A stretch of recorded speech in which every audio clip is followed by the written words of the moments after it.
بسم اللہ الرحمن الرحیم قل هو الله أحد الله الصمد لم يلد ولم يولد ولم يكن له كفوا أحد. بسم الله الرحمن الرحيم.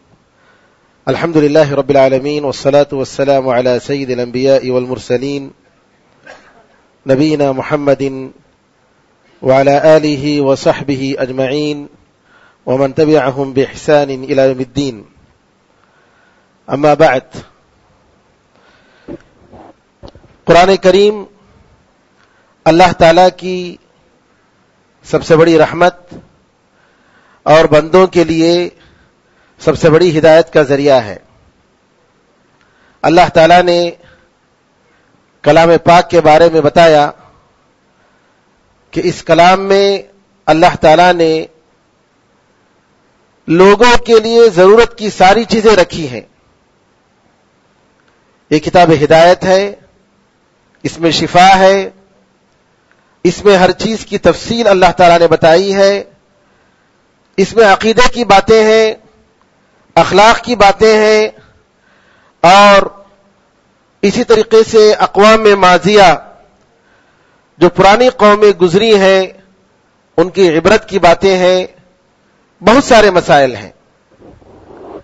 گزشتہ درسوں میں کبھی قرآن کریم کا مختصر خلاصہ آپ نے سنا ہوگا، کبھی قرآن کریم کا آپ نے عقائد اور اس کے اسباق آپ نے سنے ہوں گے. قرآن کریم کے ایگزامپلس، اس کی مثالیں درسوں میں آئی ہیں. اس بار ہمارے درسوں میں انشاءاللہ قرآن کریم میں جو احکام ہیں، جو مسائل ہیں، اس کا انشاءاللہ ذکر ہوگا.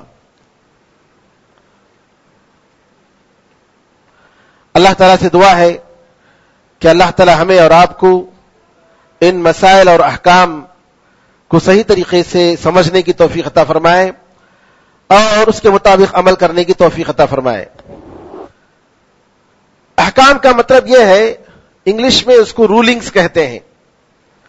کسی مسئلے کا کیا حکم ہوتا ہے، شریعت کی نظر میں وہ کیا چیز ہے.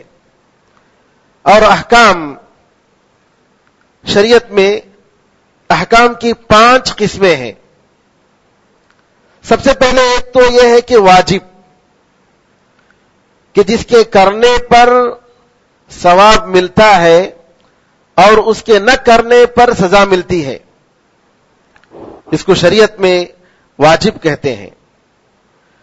دوسرے نمبر پر آتا ہے مستحب، جس کے کرنے پر ثواب ملتا ہے اور اس کے نہ کرنے پر سزا نہیں ملتی، عذاب نہیں ملتا ہے. تیسرے نمبر پر آتا ہے مباح،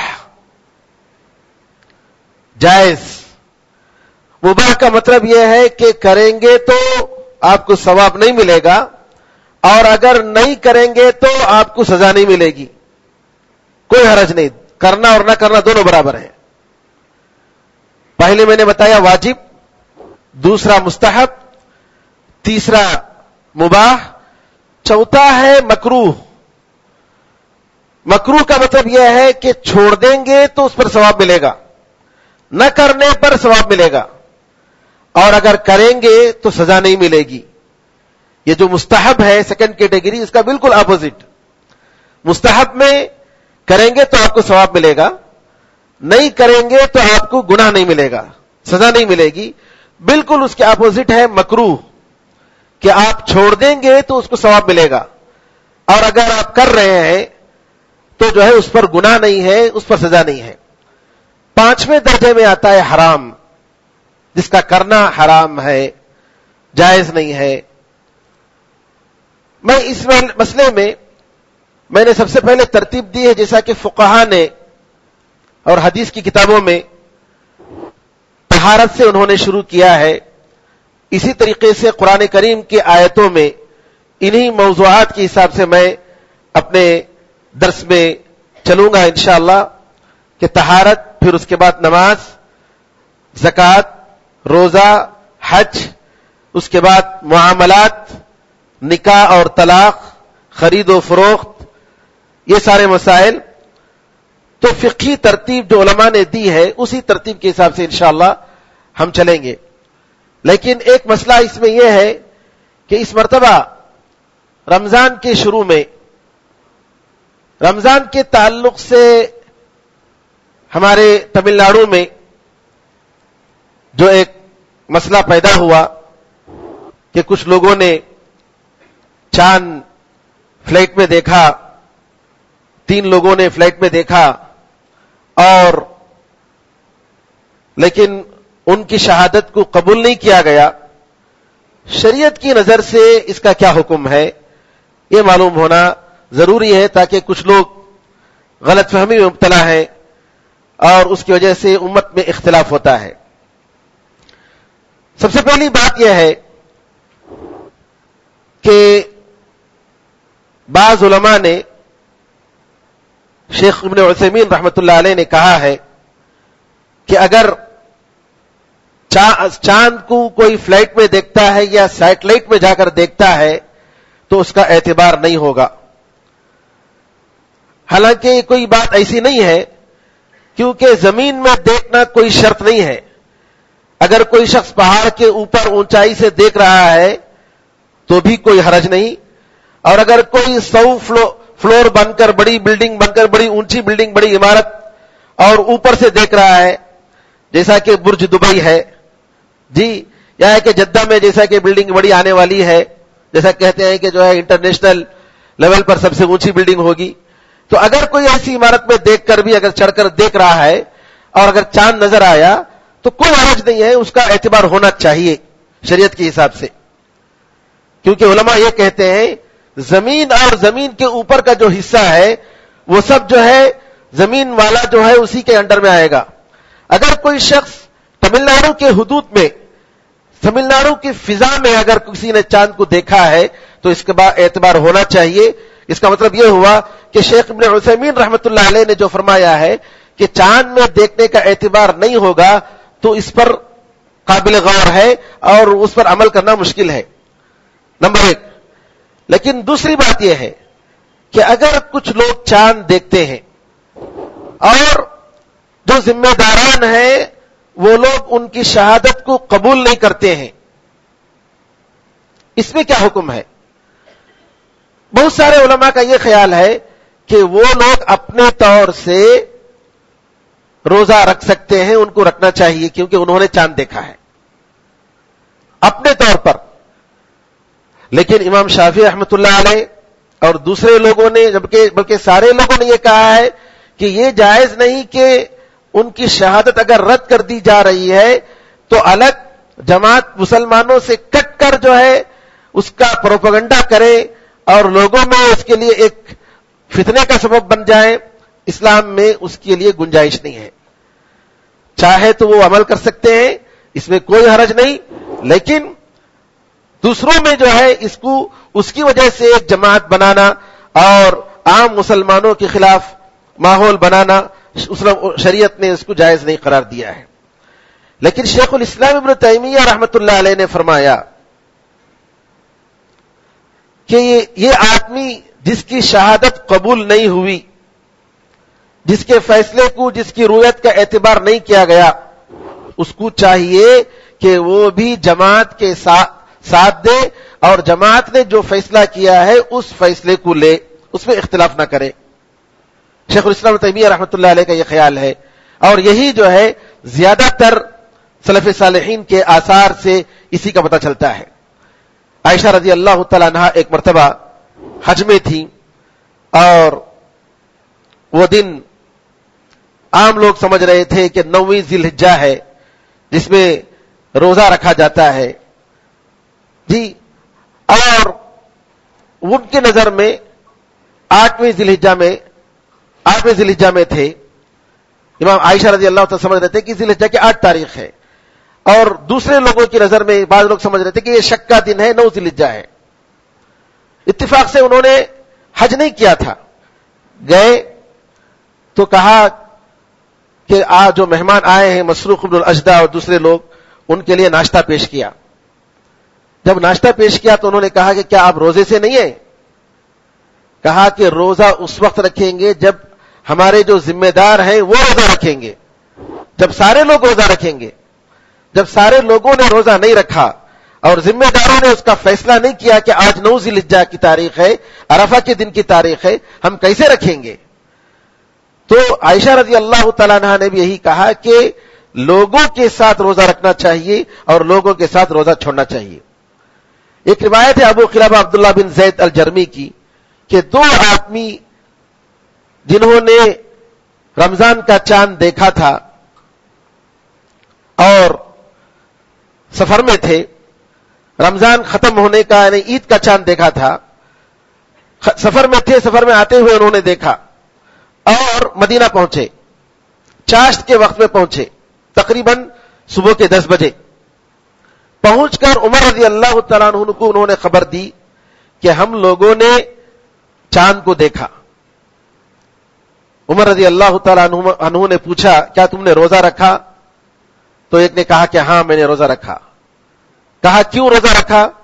کہا کہ اس لیے میں نے روزہ رکھا کہ مجھے ڈر یہ تھا کہ لوگ سب روزے سے ہوں گے اور میں روزے سے نہیں رہوں، مجھے اچھا نہیں لگا، اس وجہ سے میں روزہ رکھا. کیونکہ لوگ سمجھ رہے ہوں گے کہ آج 30واں رمضان ہے، رمضان کی 30ویں تاریخ ہے. دوسرے سے پوچھا کہ تم نے روزہ رکھا؟ کہا کہ نہیں میں نے روزہ نہیں رکھا. کہا کیوں؟ اس لیے کہ میں نے ہلال کو دیکھا، عید کا چاند دیکھا، اس لیے میں نے روزہ نہیں رکھا، تو مجھے پسند نہیں آیا کہ میں روزہ رکھوں. تو عمر رضی اللہ تعالیٰ عنہ نے کہا اس شخص سے جس نے روزہ نہیں رکھا، اگر یہ تمہارا ساتھی نہ ہوتا تو تجھے میں سزا دیتا. تجھے جماعت کا ساتھ دینا چاہیے. جب جماعت نے روزہ رکھا ہے تو تجھے بھی روزہ رکھنا چاہیے. پھر اس کے بعد انہوں نے اعلان کیا کہ چاند نظر آیا ہے، لہذا جو ہے آج عید ہوگی. پھر انہوں نے عید کی نماز پڑھی. تو اس کا مطلب یہ ہوا کہ عمر رضی اللہ تعالیٰ عنہ کا بھی یہی خیال ہے کہ جماعت جو فیصلہ کرتی ہے اس کے ساتھ ہم لوگوں کو چلنا چاہیے، اس میں اختلاف نہیں کرنا چاہیے. ابن ابی شیبہ رحمۃ اللہ علیہ کتاب الصیام میں روایت کرتے ہیں کہ ابو عثمان النہدی نے کہا کہ عمر رضی اللہ تعالیٰ عنہ نے فرمایا کہ تم میں سے کوئی اس بات سے ڈرنا چاہیے کہ شعبان کے دن کا روزہ رکھے یا رمضان کے دن چھوڑ دے، اور یہ کہ لوگوں سے پہلے وہ فیصلہ کرے. اور فرمایا لوگ جب عید مناتے ہیں تو عید منانا چاہیے، لوگ جب روزہ رکھتے ہیں تو روزہ رکھنا چاہیے. اسی طریقے سے ابن ابی شیبہ روایت کرتے ہیں کہ عمر بن عبدالعزیز رحمۃ اللہ علیہ، جن کو 5واں خلیفہ راشد کہا جاتا ہے، ان کے بارے میں آتا ہے کہ انہوں نے محمد بن سوید الفہری پر اعتراض کیا جب انہوں نے لوگوں سے پہلے عید منائی. کہا کہ تمہیں کیا حق پہنچتا ہے کہ تم لوگوں سے پہلے عید مناؤ. امام احمد رحمۃ اللہ علیہ سے علامہ ابن القیم رحمۃ اللہ علیہ نقل کرتے ہیں کہ انہوں نے کہا کہ عبدالعزیز ابن حکیم نے فرمایا کہ لوگوں نے عبداللہ ابن عمر رضی اللہ تعالیٰ عنہ سے سوال کیا اور کہا کہ رمضان کا دن چھوٹنے نہ پائے، رمضان کے کوئی روزے چھوٹنے نہ پائیں، اس لیے ہم لوگ ایک دن پہلے روزہ رکھ لیتے ہیں. تو اس میں عمر بن عبدالعزیز رحمۃ اللہ علیہ نے فرمایا اف اف سومو مع الجماعہ، افسوس ہے تم لوگوں پر، تم لوگ جماعت کے ساتھ روزہ رکھو، جماعت کے ساتھ روزہ رکھو، جماعت سے الگ نہیں ہونا ہے. اسی طریقے سے امام ابراہیم نخعی اور امام شعبی رحمۃ اللہ علیہ، ان لوگوں سے بھی یہ روایت ہے لا تصم الا مع جماعت الناس، لوگوں کے ساتھ تم روزہ رکھو، لوگوں سے کٹ کر تم روزہ مت رکھو. مطرف ابن عبداللہ ابن شخیر امام شعبی سے روایت کرتے ہیں کہ لوگ جس کے بارے میں شک کرتے ہیں کہ رمضان ہے یا نہیں ہے، انہوں نے کہا لا تصومن الا مع الامام، تو امام جو فیصلہ کرتے ہیں ان کے ساتھ تمہیں روزہ رکھنا چاہیے، کیونکہ یہیں سے فرقے شروع ہوتے ہیں، اختلافات شروع ہوتے ہیں. اس طریقے سے بہت سارے اقوال ہیں حسن بصری رحمۃ اللہ علیہ کے اور دوسرے علماء کے. تو لہذا ایسے مسائل میں ہمیں اختلاف کیے بغیر یہی ہونا چاہیے کہ جو عام مسلمان بستی کے جس بات کو مانتے ہیں اسی پر چلنا چاہیے، اس میں اختلاف کرنے کی بات نہیں. غلطی کی بالکل گنجائش ہے، اس میں بالکل غلطی ہو سکتی ہے، لیکن اگر غلطی جاتی ہے تو اس کے ذمہ دار جو لوگ فیصلہ کرتے ہیں وہ لوگ ذمہ دار ہیں، وہ لوگ اللہ کے سامنے پوچھے جائیں گے، عام پبلک پوچھی نہیں جائے گی۔ ہمیں یہ حکم دیا گیا ہے کہ ہمیں اختلاف کا سبب نہ بنے، واللہ اعلم۔ یہ تو رہا اس مسئلے کے بارے میں۔ اب آئیے درس قرآن جو کہ پاکی صفائی کے بارے میں میں نے بتایا تھا، قرآن کریم میں سورہ مائدہ آیت نمبر 6 میں اللہ فرماتا ہے یا ایھا الذین آمنوا اذا قمتم الى الصلاة فاغسلوا وجوہکم وایدیکم الى المرافق۔ اے لوگوں جو ایمان لائے ہو، جب آپ نماز کے لیے کھڑے ہو جاؤ تو اپنے چہروں کو اور اپنے ہاتھوں کو کوہنیوں تک دھو لیا کرو۔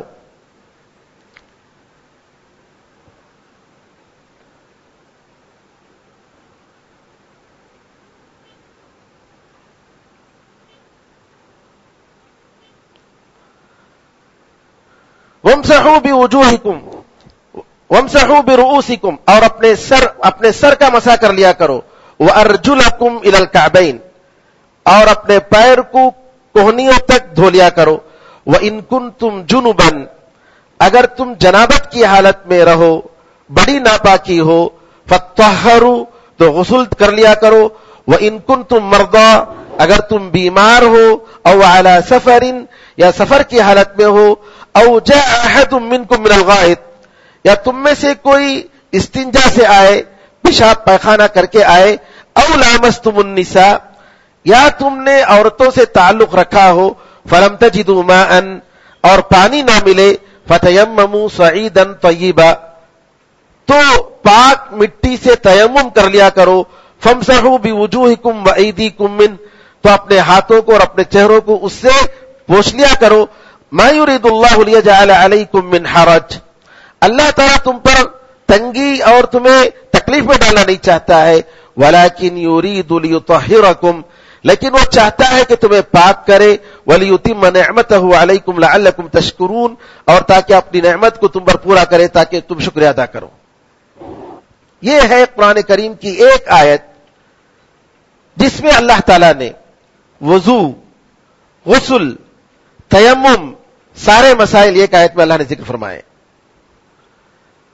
سب سے پہلے اللہ تعالیٰ نے یہ بتایا کہ نماز کی صحت کے لیے پاکی صفائی شرط ہے، وضو شرط ہے۔ وضو کے بغیر، پاکی صفائی کے بغیر نماز مکمل نہیں ہوتی۔ اسی لیے اللہ تعالیٰ نے فرمایا اذا قمتم الی الصلاۃ، جب تم نماز کے لیے کھڑے ہو جاؤ۔ یہ نماز چاہے فرض نماز ہو، چاہے سنت ہو، چاہے نفل ہو، کوئی بھی نماز ہو، ہر نماز کے لیے وضو شرط ہے۔ بڑی اور چھوٹی پاکی ضروری ہے، اس کے بغیر نماز قبول نہیں ہوتی۔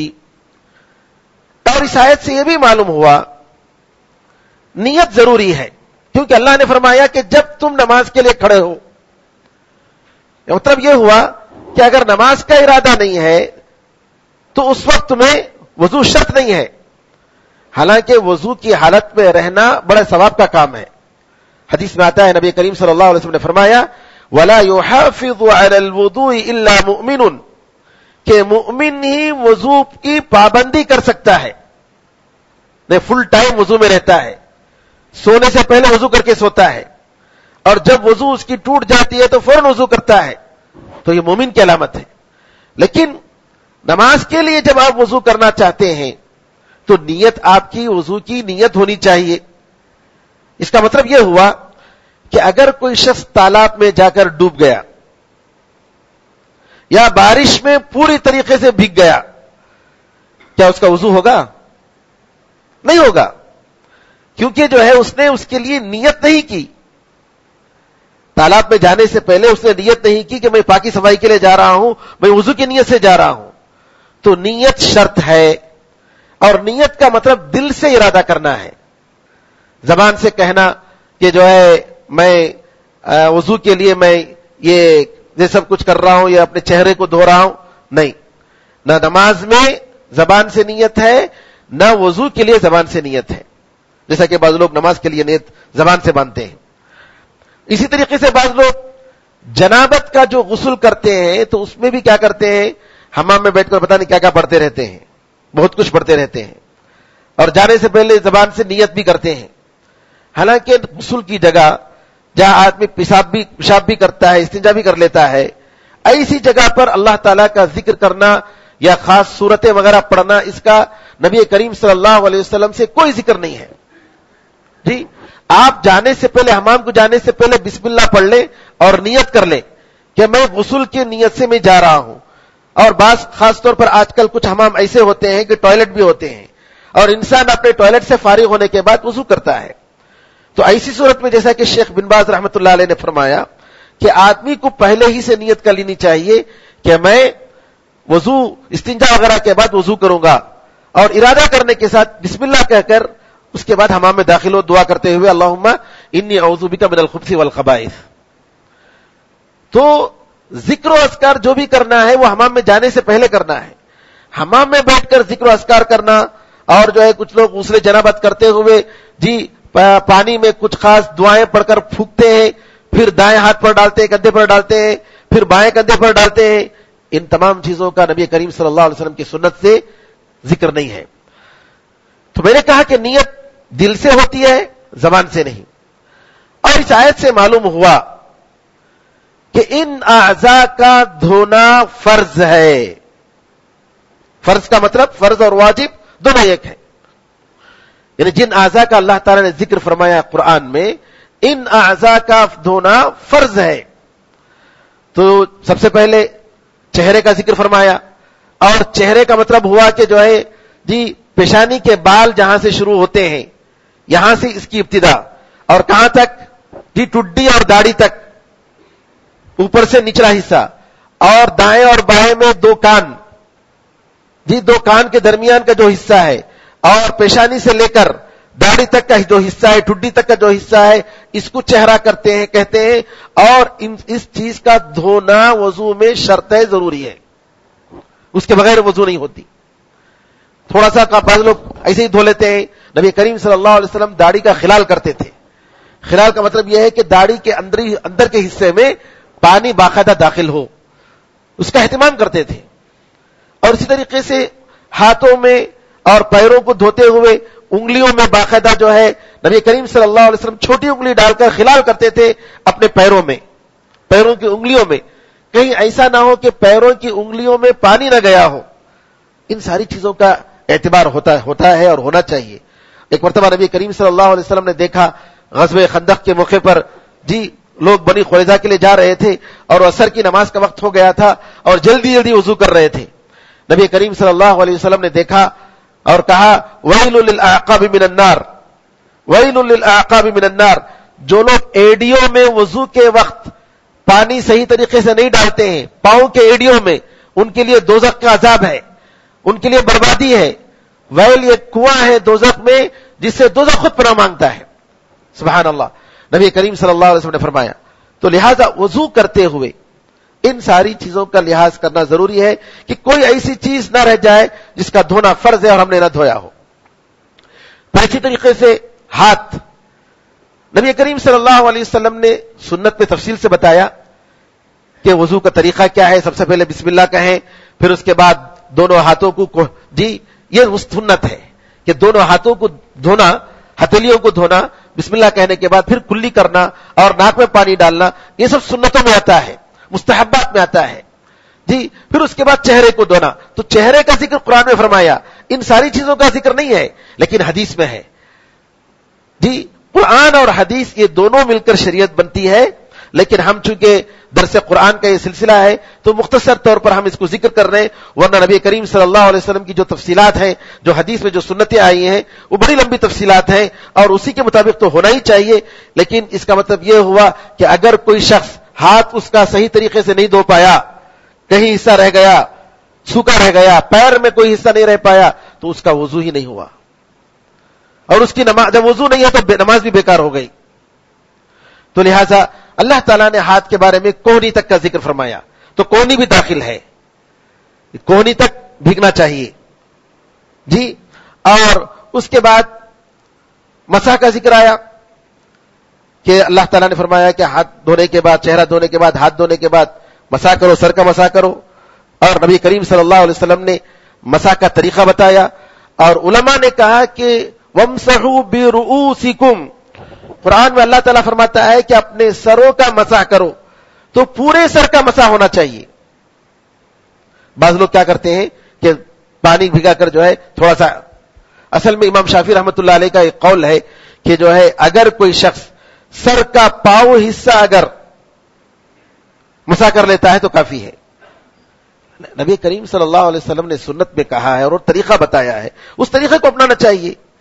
امام شافعی رحمۃ اللہ علیہ نے کہا ہے ٹھیک ہے، حالانکہ ان کی کوئی دلیل نہیں ہے، وہ عقلی دلیل ہے کہ پاؤں حصہ کا مطلب پورا حصہ ہو گیا، اس لیے جو ہے تھوڑا پاؤں کر کے اس طریقے سے کر لینا، یا ہے کہ پاؤں تھوڑا مسح کر لینا، یہ کافی نہیں ہے. پورے سر میں مسح کرنا چاہیے جیسا طریقہ ہے. پھر اس کے بعد کان میں مسح کرنا، گلے میں مسح کرنا جو گردن میں مسح کرتے ہیں، اس کا نبی کریم صلی اللہ علیہ وسلم سے کسی صحیح حدیث کا ثبوت نہیں ہے. بعض لوگ کیا کرتے ہیں، سب کچھ کرنے کے بعد گلے میں ایسا مسح کرتے ہیں.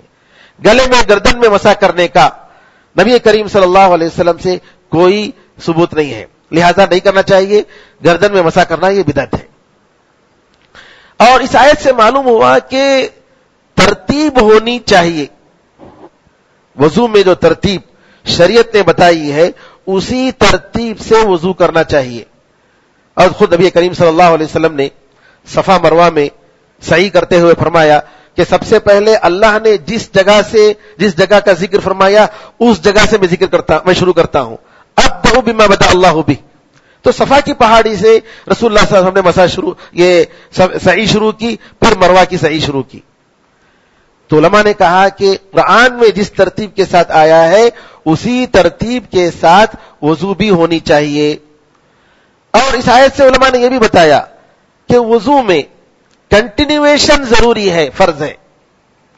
یہ نہیں کہ ہاتھ دھو لیا پھر اس کے بعد جو ہے ہاتھ سوکھنے کے بعد جا کر جو ہے مسح کر رہا ہے اور پیر دھو رہا ہے، نہیں ہونا چاہیے. کبھی کبھی ایسا ہوتا ہے کہ پانی جو ہے نہیں ملا، پانی جتنا ملا تو اس میں وضو ہاتھ کا حصہ دھو لیا یا چہرہ دھو لیا، باقی حصہ نہیں ہو پایا، پھر اس کے بعد تلاش کرتے ہیں، جا کر پانی ملتا ہے تو بقیہ اعضاء وضو کرتے ہیں. نہیں، موالات شرط ہے. موالات کا مطلب یہ ہے کہ کنٹینیویشن ہونا چاہیے، لہذا قرآن میں اسی طریقے سے بتایا اور رسول اللہ صلی اللہ علیہ وسلم نے اسی کا طریقہ بتایا. پھر قرآن کریم کی اس آیت میں اللہ نے غسل کا طریقہ غسل بتایا کہ اگر آپ جنابت کی حالت میں ہو تو غسل کرو. جنابت کا مطلب کیا ہے کہ آدمی اگر نیند کی حالت میں یا جاگتے ہوئے اس کی شرمگاہ سے منی نکلتا ہے تو غسل اس پر واجب ہوتا ہے. اسی طریقے سے بیوی سے ملتا ہے، چاہے منی نکلے یا نہ نکلے تب بھی اس پر غسل واجب ہوتا ہے. قرآن میں اللہ تعالیٰ نے ایک لفظ میں فرمایا جنوبن، جنابت، کہ جنابت کی حالت ہو جائے تو تم غسل کر لیا کرو، پاک ہو جاؤ.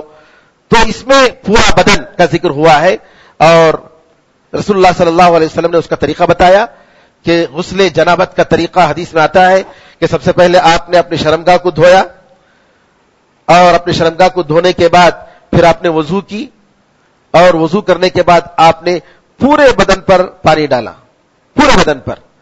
یہ جو ہے غسل جنابت کا طریقہ ہے. تو بہرحال غسل جنابت میں وضو ضروری ہے، وضو ہونی چاہیے، اور چاہے وہ پہلے کرے یا بعد میں کرے، لیکن اس وضو کرنے کے بعد پورے بدن پر اپنے پانی ڈالے. یہی نبی کریم صلی اللہ علیہ وسلم کا طریقہ ہے. اسی طریقے سے بیوی سے اگر ملتا ہے، چاہے انزال منی نکلے یا نہ نکلے، اس ہر حالت میں غسل کرنا ضروری ہے. بعض روایتوں میں آتا ہے لیکن علماء نے کہا کہ وہ روایتیں منسوخ ہیں کہ اگر کوئی بیوی سے ملتا ہے اور منی نہ نکلے تو اس پر غسل واجب نہیں، لیکن علماء نے کہا کہ وہ روایتیں منسوخ ہیں. اسی طریقے سے غسل کے لیے ایک اور سبب بھی ہے حیض، کہ عورت اگر حیض کی حالت میں ہو اور حیض سے وہ پاک ہو جائے تو شوہر اس وقت تک اپنی بیوی سے مل نہیں سکتا جب تک کہ وہ غسل نہ کر لے. قرآن میں اللہ تعالیٰ نے فرمایا سورہ بقرہ آیت نمبر 222 میں وَلَا تَقْرَبُوهُنَّ حَتَّى يَطْهُرْنَ، حیض کی حالت میں اپنی بیوی سے ہرگز قریب مت ہو جاؤ یعنی ان سے تم اپنا تعلق نہ رکھو جی، حتی یطہرن، جب تک کہ وہ پاک نہ ہو جائیں. پاک ہونے کا مطلب یہ کہ حیض کی مدت ختم نہ ہو جائے، حیض کی مدت ختم نہ ہو جائے، جب تک وہ پاک نہ ہو جائے. فَإِذَا تَطَهَّرْنَ، جب وہ غسل کر لیں. فَأْتُوهُنَّ مِنْ حَيْثُ أَمَرَكُمُ اللَّهُ، تو اللہ تعالیٰ نے جہاں سے تمہیں آنے کی اجازت دی ہے وہاں سے تم اپنی خواہش پوری کرو. تو غسل جب تک عورت حیض سے نہ غسل کر لے اس وقت تک شوہر اپنی بیوی سے مل نہیں سکتا. تو حیض میں بھی حیض بھی ایک سبب ہے کہ انسان عورت کو جب حیض آ جائے تو جب وہ پاک ہو جائے، حیض کی مدت جب ختم ہو جائے اور پاکی کا زمانہ شروع ہو جائے تو ضروری ہے کہ وہ فوراً غسل کرے. اور غسل کرنے میں بعض عورتیں عام طور پر الا ماشاء اللہ تاخیر کرتی ہیں. یہ تاخیر نہیں ہونی چاہیے. جیسے ہی رات کے 11 بجے 12 بجے فجر سے پہلے اگر وہ پاک ہو گئی تو فجر نماز ضروری ہے اور فجر کے وقت میں ادا ہونا چاہیے. بعض عورتیں اس کا اہتمام نہیں کرتی ہیں، نعوذ باللہ اپنی مرضی سے 10 بجے اٹھ کر غسل کرتی ہیں. بہت بڑا گناہ ہے. تو طہارت وغیرہ کے جو مسائل ہیں علماء نے یہاں تک اسی طریقے سے اگر کوئی عورت جی رمضان کے مہینے میں سحر کے وقت میں اگر وہ پاک ہو گئی تو غسل کر کے فرض نماز پڑھ کے روزہ رکھنا اس کے لیے ضروری ہے. یہ نہیں کہ اس دن پورا چھوڑ دیتے ہیں پھر کل سے ہم شروع کریں گے اپنی مرضی کے مطابق، نعوذ باللہ یہ بالکل جائز نہیں ہے. اور اس حدیث سے علماء نے، اس قرآن کی آیت سے علماء نے یہ بھی دلیل لی کہ وَامْسَحُوا بِرُؤُوسِكُمْ وَأَرْجُلَكُمْ، اللہ تعالیٰ نے فرمایا کہ اپنے سروں کا مسح کر لو اور اپنے پاؤں کو دھو لو. ایک تو اس میں ترتیب کی بات آئی، دوسری بات یہ آئی کہ پیر میں اگر کوئی شخص ساکس پہنتا ہے تو مسح کر سکتا ہے، کیونکہ اللہ تعالیٰ نے سر کے مسح کرنے کے بعد پیر کا ذکر کیا. لیکن اگر پیر میں ساکس نہیں ہے تو پیر کو دھونا چاہیے، یہ فرض ہے جی، کیونکہ اسی لیے وَأَرْجُلَكُمْ کہا لام کو فتح کے ساتھ. شیعہ کیا کرتے ہیں، پیر میں اگر ساکس نہ ہو تب بھی مسح کرتے ہیں. یہ شیعہ کا عقیدہ ہے. رافضہ کا عقیدہ ہے کہ وہ اپنے پیر پر ساکس نہ رہے تو تب بھی کیا کر لیتے ہیں، مسح کرتے ہیں. حالانکہ یہ بالکل غلط چیز ہے. حکم تو یہ ہے کہ وہ ارجلکم، پیر کو دھونا چاہیے، جیسا کہ نبی کریم صلی اللہ علیہ وسلم سے ثابت ہے.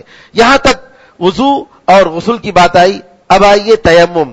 قرآن میں اللہ نے فرمایا اسی آیت سورہ مائدہ کی آیت میں فَإِلَمْ تَجِدُوا مَاءً فَتَيَمَّمُوا، کہ اگر پانی نہ ملے تو تیمم کر لیا کرو.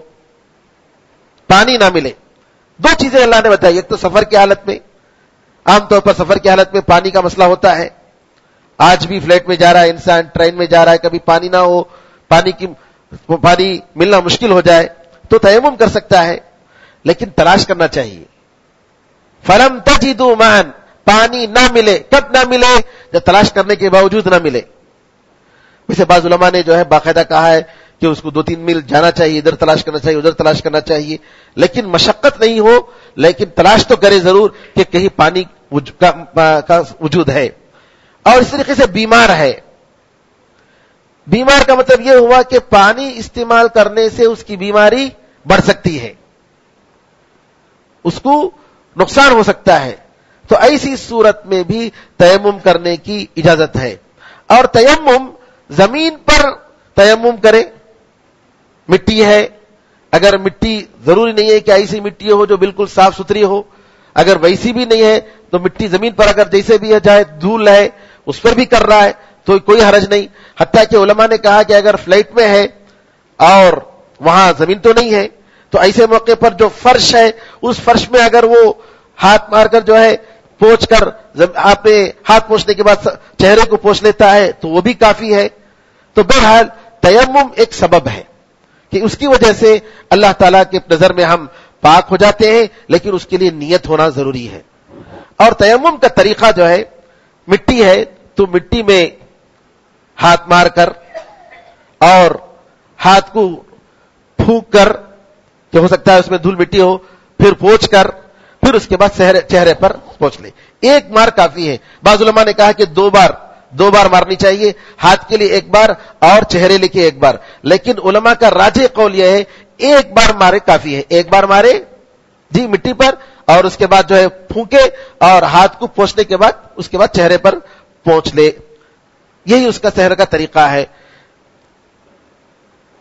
پانی اگر مل جائے اور عذر اگر ختم ہو جائے تو اس وقت جو ہے وہ تیمم نہیں کر سکتا، بلکہ اس کے لیے ضروری ہے کہ غسل کرے یا ہے کہ وضو کرے، جو بھی شرط ہے. کبھی کبھی ایسا ہوتا ہے کہ آدمی بڑے سفر میں ہوتا ہے اور اتنا ٹھنڈک ہوتا ہے موسم کا کہ جو ہے وہ سردی کی وجہ سے غسل نہیں کر سکتا.